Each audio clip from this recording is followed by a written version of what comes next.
Hello my dear lovely students, welcome back to my channel. In this video we are going to look at a very common mistake that students make while measuring angles with a protractor. We will see where the mistake happens, why it happens and how can we correct it. Mind the mistake, mend the mistake. A student used a protractor to measure the angles as shown below. Let's take a look at each one. The first one is telling us that the angle is 35 degrees. See, this arm is not on 0, which means it has taken incorrect reading. So this is the mistake we have identified.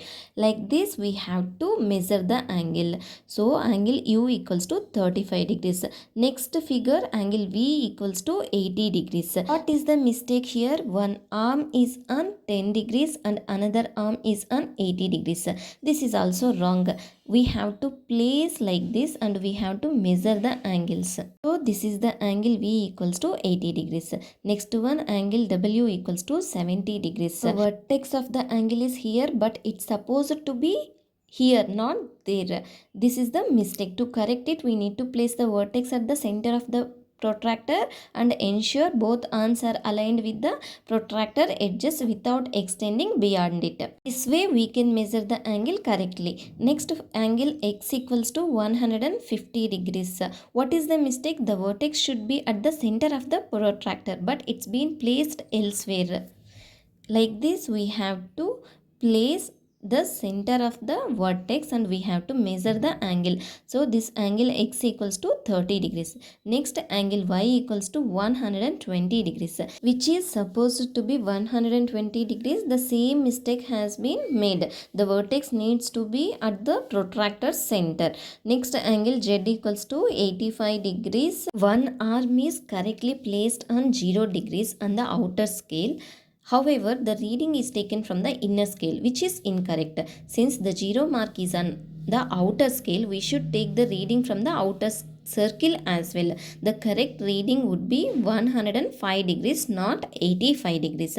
To avoid these mistakes, ensure that one arm is set to 0 and then check where the other arm falls on the same circle. Next, we are going to solve the question. Figure it out, page number 45.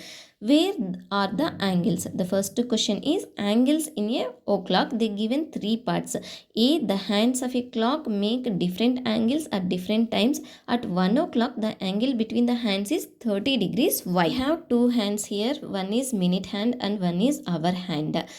The hands of a clock make different angles at different times. What angles do these hands make at different times? For example, at 1 o'clock, the angle between the hands is 30 degrees.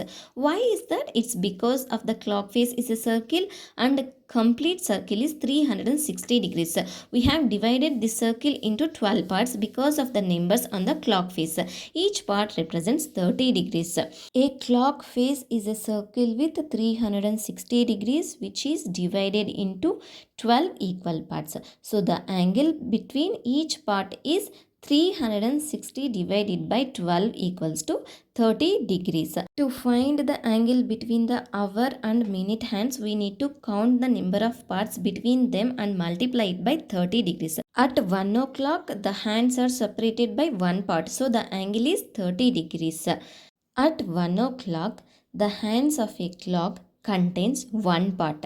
That is why the angle between the hands is 30 degrees.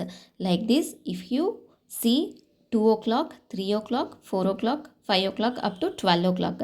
Next, the B question is what will be the angle 2 o'clock and 4 o'clock?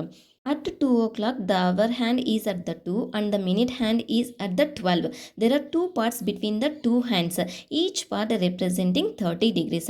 Therefore, the angle between the hour and minute hands is two parts multiplied by 30 degrees equals to 60 degrees. At 4 o'clock, the angle between the hands is 4 multiplied by 30 equals to 120 degrees. The last part explored the angles made by the hands of a clock. At 3 o'clock, the angle between the hands is 3 multiplied by 30 degrees equals to 90 degrees. At 5 o'clock, the angle between the hands is 5 multiplied by 30 degrees equals to 150 degrees. At 7 o'clock, the angle between the hands is 7 multiplied by 30 degrees equals to 210 degrees. At 8 o'clock, the angle between the hands is 8 multiplied by 30 degrees equals to 240 degrees. At 9 o'clock, the angle between the hands is 9 multiplied by 30 degrees equals to 270 degrees. At 10 o'clock, the angle between the hands is 10 multiplied by 30 equals to 300 degrees. At 11 o'clock, the angle between the hands is 11 multiplied by 30 degrees equals to 330 degrees. At 12 o'clock, the angle between the hands is 12 multiplied by 30 degrees equals to 360 degrees. These are the different angles made by the hands of a clock, that is 30 degrees, 60 degrees, 90 degrees, 120 degrees, 150 degrees, 210 degrees, 240 degrees, 270 degrees, 300 degrees, 330 degrees, 360 degrees. Hope you understand what and all I explained in this video. If you have any doubts regarding this, please ask me in the comment section. Thank you for watching. If you like this video, please don't forget to like, share and subscribe for more videos.